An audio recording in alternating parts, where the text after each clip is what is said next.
കർത്താവിന് മഹത്വം. ഞാൻ കിലിക്കിയയിലെ തർസോസിൽ ജനിച്ച യഹൂദനും ഈ നഗരത്തിൽ വളർന്ന് ഗമാലിയേലിൻ്റെ കാൽക്കലിരുന്ന് പിതാക്കന്മാരുടെ ന്യായപ്രമാണം സൂക്ഷ്മതയോടെ അഭ്യസിപ്പിച്ചവനും ആകയാൽ നിങ്ങളെല്ലാവരും ഇന്നിരിക്കുന്നത് പോലെ ദൈവസന്നിധിയിൽ എരിവുള്ളവനായിരുന്നു. ഞാൻ പുരുഷന്മാരെയും സ്ത്രീകളെയും പിടിച്ചുകെട്ടി തടവിലേൽപ്പിച്ചും ഈ മാർഗക്കാരെ കൊല്ലുവാൻ മടിക്കാതെ ഉപദ്രവിച്ചും വന്നു. ദമാസ്കസിലേക്ക് അവിടേക്കുള്ള യാത്രയിൽ അങ്ങനെ പ്രയാണം ചെയ്ത് ദമാസ്കസിനോട് അടുത്തപ്പോൾ ഏകദേശം ഉച്ചയ്ക്ക് പെട്ടെന്ന് ആകാശത്തു നിന്നും വലിയൊരു വെളിച്ചം എൻ്റെ ചുറ്റും മിന്നി.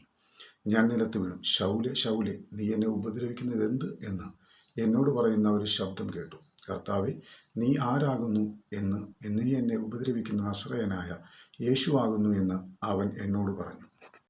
എന്നോട് കൂടെയുള്ളവർ വെളിച്ചം കണ്ടുവെങ്കിലും എന്നോട് സംസാരിക്കുന്നവൻ്റെ ശബ്ദം കേട്ടില്ല. കർത്താവെ, ഞാൻ എന്തു ചെയ്യണമെന്ന് ചോദിച്ചതിന് കർത്താവ് എന്നോട്, എഴുന്നേറ്റ് ദമാസ്കസിലേക്ക് പോക. നീ ചെയ്യേണ്ടതിന് വിധിച്ചിരിക്കുന്നതെല്ലാം അവിടെ നിന്നോട് പറയും എന്ന് കൽപ്പിച്ചു. ആ വെളിച്ചത്തിൻ്റെ തേജസ് ഹേതുവായിട്ട് കണ്ണു കാണാകിയാൽ കൂടെയുള്ളവർ എന്നെ കൈക്ക് പിടിച്ച് നടത്തി. അങ്ങനെ ഞാൻ ദമാസ്കസിലെത്തി. അവിടെ പാർക്കുന്ന സകല യഹൂദന്മാരാലും നല്ല സാക്ഷ്യം കൈക്കൊണ്ടവനായ ന്യായപ്രമാണ പ്രകാരം ഭക്തിയുള്ളവൻ അന്യാസ് എന്നൊരുത്തൻ എൻ്റെ അടുക്കൽ വന്നു. സഹോദര ശൗലെ, കാഴ്ച പ്രാപിക്കുക എന്ന് പറഞ്ഞ് ആ നാഴികയിൽ തന്നെ ഞാൻ കാഴ്ച പ്രാപിച്ച് അവനെ കണ്ടു. അപ്പോൾ അവൻ എന്നോട്, നമ്മുടെ പിതാക്കന്മാരുടെ ദൈവം നിന്റെ തൻ്റെ ഇഷ്ടം അറിയുവാനും നീതിമാനെ കാണുവാനും അവൻ്റെ വായിൽ നിന്ന് വചനം കേൾപ്പാനും നിയമിച്ചിരിക്കുന്നു. നീ കാണുകയും കേൾക്കുകയും ചെയ്തതിന് സകല മനുഷ്യർക്കും നീ അവൻ്റെ സാക്ഷിയായി തീരും. ഇനി താമസിക്കുന്നത് എന്ത്? എഴുന്നേറ്റ് സ്നാനമേറ്റ് യേശുവിൻ്റെ നാമം വിളിച്ച് പാപങ്ങളെ കഴുകിക്കളയുക എന്ന് പറഞ്ഞു. അനുസരിച്ച് ക്രിസ്തു മതത്തിലേക്ക് പൗലോസ് പരിവർത്തനായത് ദമാസ്കസിലേക്കുള്ള യാത്ര വഴിമധ്യേ ഉയർത്തെഴുന്നേറ്റ ക്രിസ്തുവിൻ്റെ ദർശനം ലഭിച്ചതോടെയാണ്.